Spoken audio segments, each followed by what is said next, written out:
The clink of a spoon against a wine glass sliced through the noise of Christmas dinner.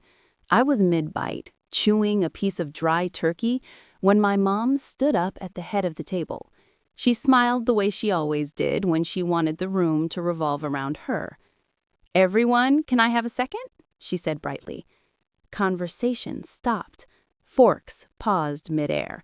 15 relatives turned toward her, expecting a toast or a sentimental holiday speech. Instead, her eyes locked onto mine. "Maya, you need to move out. We're going to need your room." For a moment, I thought I'd imagined it. I sat frozen, my fork hovering inches from my plate. Heat rushed to my face as every single person at the table slowly turned to stare at me. My chest tightened, and I forced myself to swallow. "Really?" I said carefully. "Right now, in front of everyone?" No one laughed. No one spoke up. The silence felt intentional. Across the table, my younger sister Kelsey didn't look surprised at all.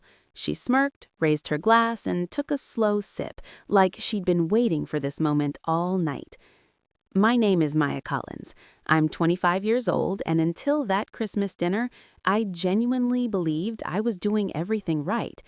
I worked full-time as an administrative assistant at a busy dental clinic. It wasn't glamorous, but it was steady and honest work. I showed up early, stayed late, and covered shifts when coworkers called out. After my dad died 5 years ago, I stayed living at home to help my mom financially. I told myself it was temporary. I told myself family came first. For 3 years straight, I paid rent, $550 every month without fail.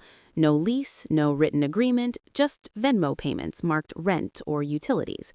On top of that, I bought groceries when money was tight, paid the internet bill, and covered part of the electric bill when my mom came up short. I never complained. I thought being dependable mattered. I thought sacrifice counted for something.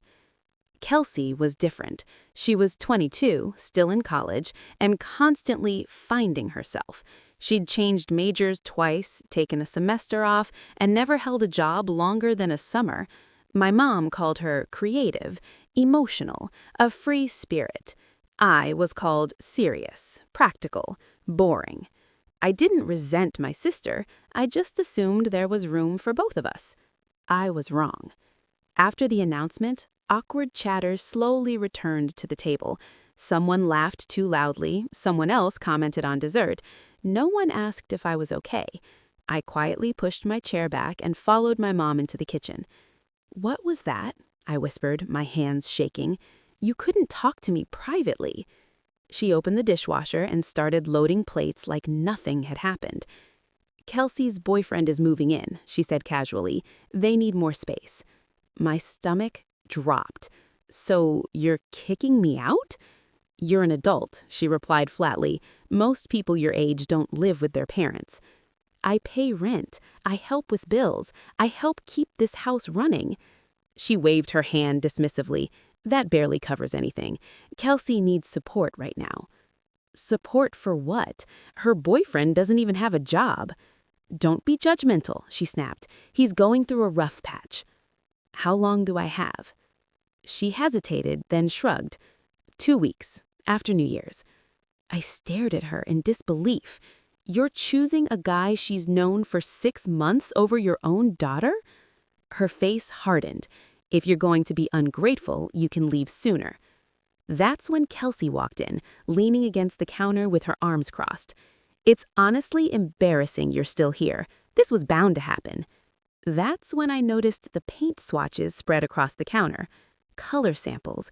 They were already planning my room like I was already gone. I didn't argue. I grabbed my coat and left the house. As the door closed behind me, I heard my mom laugh softly. "She'll be fine," she told the room. "She just needs to grow up." The next morning, I woke up to laughter downstairs. I stood at the top of the stairs and listened as they planned a New Year's brunch. Just my mom, Kelsey, her boyfriend, and extended family. My name never came up. 2 days later, I ran into one of my mom's friends at the grocery store. "Oh, Maya," she said sweetly, Your mom says you've been such a burden, but this move will be good for you." I smiled, nodded, and cried in my car. A week before my deadline, I came home early from work. My belongings were stuffed in black garbage bags in the garage. Childhood photos, books, clothes, everything mixed together carelessly. "We figured we'd help you pack," she said. "His move-in got moved up." I walked into my room, or what used to be my room. Kelsey's boyfriend was already sprawled across my bed, measuring the walls. "This place is going to look way better once we're done," he laughed. I didn't argue. I grabbed my coat and left the house. As the door closed behind me, I heard my mom laugh softly. "She'll be fine," she told the room. "She just needs to grow up." The next morning, while they slept, I took the last of my things. I left my house keys on the counter with a note reminding my mom I paid rent through December and suggesting she review her budget now that my payments were gone. Then I walked out without looking back.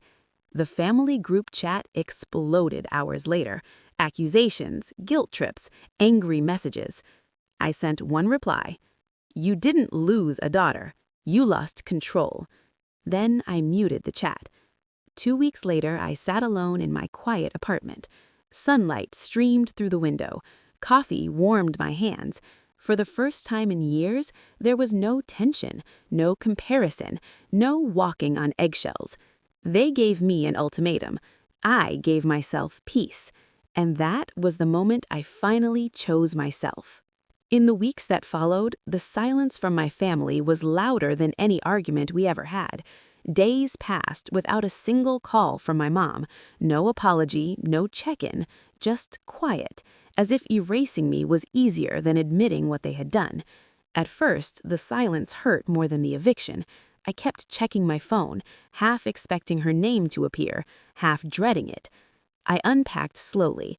Each item I placed on a shelf felt like reclaiming a piece of myself. I bought cheap plates, a small rug, and a secondhand lamp. None of it matched, but it was mine. No one criticized my choices. No one compared me to Kelsey. The apartment felt empty, but it felt honest. One evening, after a long shift, I sat on the floor eating noodles from the carton and realized something unsettling. I wasn't anxious. For years, my body had lived in a constant state of tension, bracing for the next comment, the next favor, the next reminder that I owed them for existing. That night, my shoulders finally relaxed. A month later, my mom called. Her voice was softer, unfamiliar. She asked how I was, then mentioned bills, then complained about how expensive everything had become. I listened quietly. When she paused, waiting for me to offer help, I didn't. "I hope things work out," I said calmly. She didn't like that answer. The call ended quickly. I learned then that love without respect is just control wearing a mask. Walking away didn't make me cruel, it made me honest. I stopped explaining myself to people who benefited from misunderstanding me. Some nights, guilt still knocks. Old habits don't disappear overnight. But every morning I wake up in a space that doesn't demand I shrink. I go to work, come home, and breathe freely. I wasn't thrown out. I was released. And choosing myself wasn't the end of my family story. It was the beginning of my life.